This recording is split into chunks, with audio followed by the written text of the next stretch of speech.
Thanks for joining us. I'm Paula Ebben with a WBZ News update. Top stories this Friday. New charges against the blogger who goes by the name Turtle Boy. A Norfolk County grand jury has indicted Aiden Kearney on charges of harassing a witness and intercepting wire or oral communication from a woman. The woman is someone he has blogged about during his coverage of the Karen Reed case. Kearney already faces separate charges for allegedly harassing other witnesses in the case, and he has been in custody on charges that he assaulted an ex-girlfriend.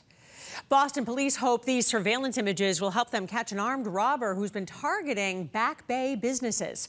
Officers say this man hit one place on Comm Ave Wednesday night and a spot on Newbury Street last night. During both robberies, the man, as you see, was wearing a blue winter hat, black reading glasses, and a green coat. He claimed to have a gun, but never showed a weapon.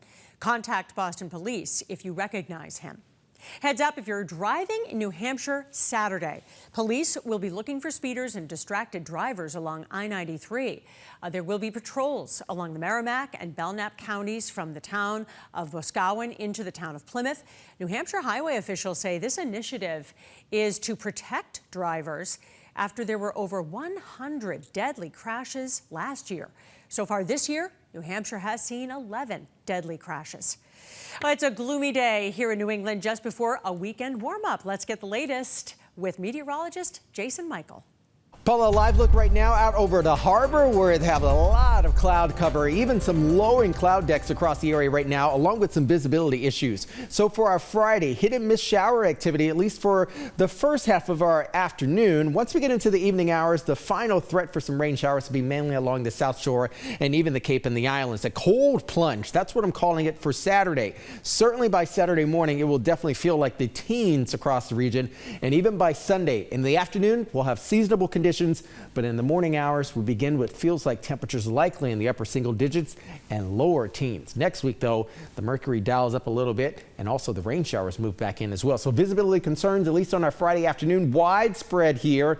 Some notches of partly to mostly cloudy skies draped across southern New England, but also with some fog lingering across the surface, mainly due to a lot of the moisture that's still lingering in the atmosphere. Mainly the Atlantic seaboard is where the rain showers are right now. We have an area of low pressure to the south. Again, with that south pool of warmer air moving back in, it's smashing right in between some of that colder air, mainly in the high terrain where earlier this morning we saw some flakes. Still some banding happening along 95, getting north into the Merrimack Valley, moving into portions of southern Maine and even eastern New Hampshire. Look at the Cape and the Islands. Still a lot of rain showers moving through that area as well on the lighter end of the spectrum, with some moderate bands expected later on today. Current temperatures, again, mid to upper 30s and perhaps even some 40s moving back in.